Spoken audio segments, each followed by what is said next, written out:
بارگاہ رسالت محمد صلی اللہ علیہ وسلم میں درود پاک کا ہدیہ پیش کریں۔ اللہم صلی علی سیدنا و مولانا محمد معدن الجود والکرم وآلہ واصحابہ الکرام وابنہ الکریم وبارک وسلم صلاة دائمة سرمدا ابدا۔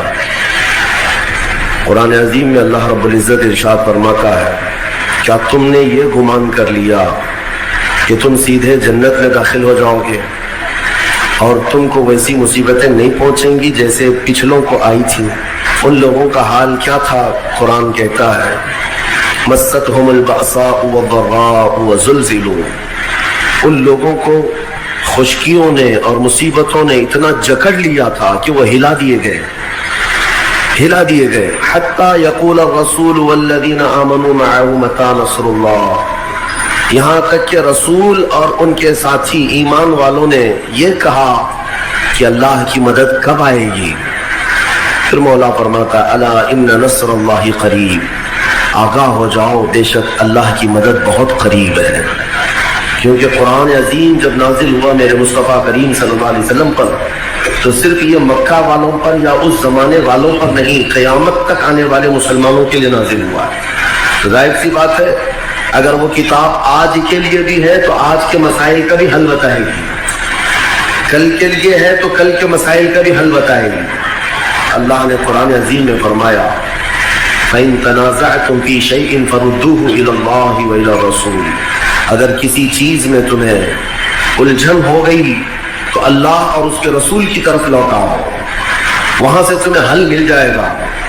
اگر آپ سوال کریں کیا آج بھی، میں کہوں گا ہاں آج بھی اور کل بھی اور 100 سال بعد بھی اگر تم اللہ کی کتاب کی طرف لوٹ آئے اور اپنا حل پوچھنے لگے کہ کیا حل ہے تو یقیناً اللہ کی کتاب بتائے گی۔ میں تھوڑی دیر بعد عرض کرتا ہوں اس کے علاج کیا ہے۔ ستیزہ کار رہا ہے ازل سے تا امروز، شرار ابو لہبی سے چراغ مصطفی۔ اقبال نے کہا ہے پہلے دن سے ہی یہ معرکہ آرائی چلتی رہی ہے ابو لہب کے شرارے اور مصطفیٰ کریم کے چراغوں کی، اور یہ تاریخ میں ایک دو نہیں بے شمار واقعات ملیں گے کہ دنیا کو تمہارے چہروں سے، تمہارے وجود سے، تمہارے گھروں سے نہیں بلکہ براہ راست اسلام سے انہیں تکلیف ہے۔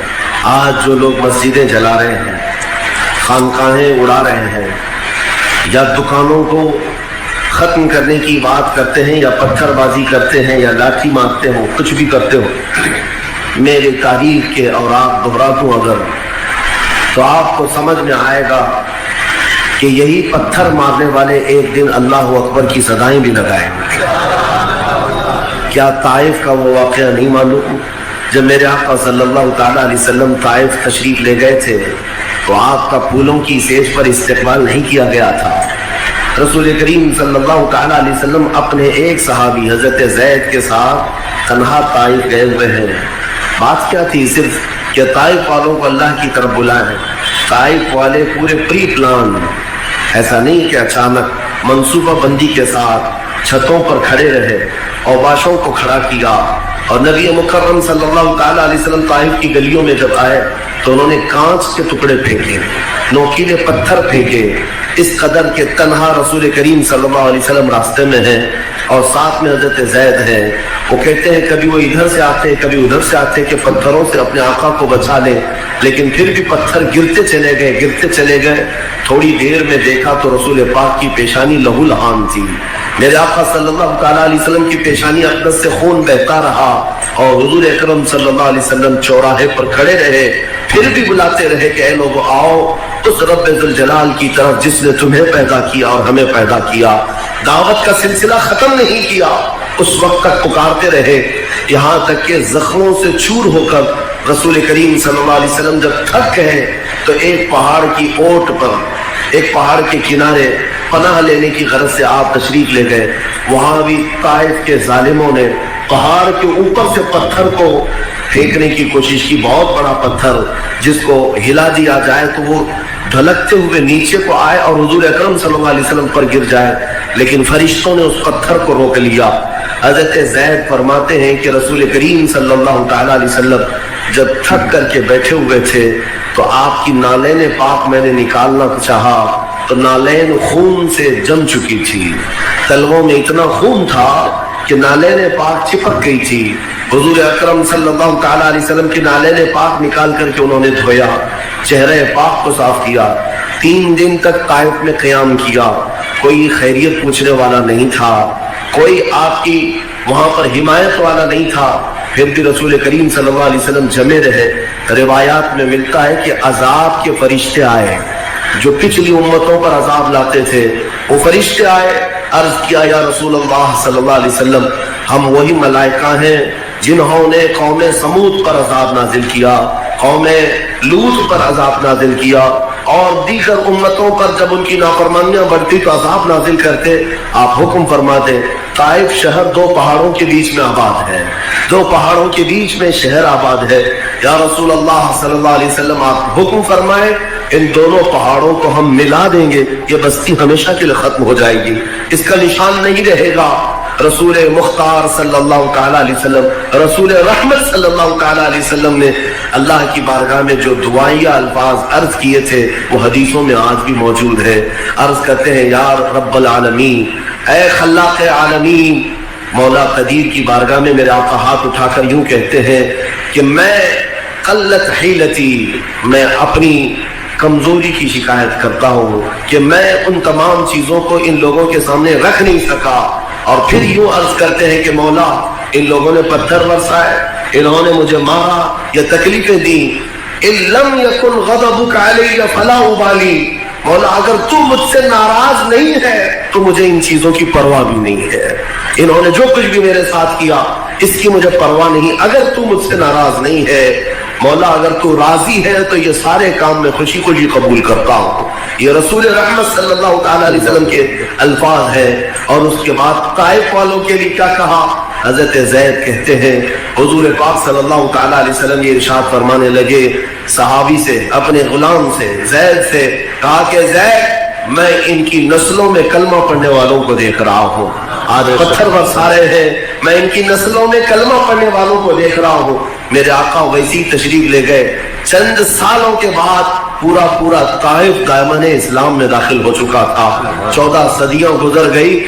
حرم پاک سے لے کر طائف کا آپ سفر کریں, پورے عرب کو آپ دیکھ لیں, لیکن طائف آج بھی وہ شہر ہے جہاں سال بھر میرے مصطفیٰ کی میلاد پڑھی جاتی ہے. طائف میں خود دیکھا ہوں, آج بھی بہت سارے وہاں پر مشائخ موجود ہیں. رسول کریم صلی اللہ تعالیٰ علیہ وسلم کی محبت کے گھرانے آج بھی طائف میں موجود ہیں. رسول رحمت صلی اللہ علیہ وسلم کی دوربین نگاہ بتا رہی تھی کہ یہ وہ لوگ ہیں جو آج شیطان کے بہکاوے میں آ کر پتھر تو اٹھائے ہیں, کل ان کی نسلیں کلمہ طیبہ کا ورد بھی کریں گی اور پرچم اسلام یہی لہرائیں گے. میں آج یہی کہتا ہوں پتھر مارنے والوں سے, اے مومنو انتظار کرو. رب ذوالجلال جب اپنے گھر کی حفاظت کرتا ہے تو کبھی دشمنوں کے خیمے سے ہی بچوں کو اٹھاتا ہے.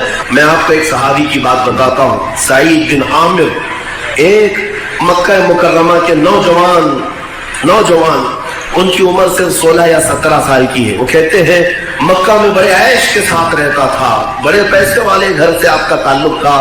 کہتے ہیں ایک بار مکے میں شور ہونے لگا کیونکہ محمد صلی اللہ تعالیٰ علیہ وسلم اور ان کے ساتھیوں کا روز کچھ نہ کچھ معاملہ ہوتا تھا. مکہ میں موب لنچنگ تو ہوتی رہتی تھی, کبھی اس کو پکڑا, کبھی اس کو پکڑا, کبھی اس کو مارا, یہاں تک کہ شہادتیں بھی ہوئی. اور مکہ میں یہی ڈسکشن چلتا رہتا تھا.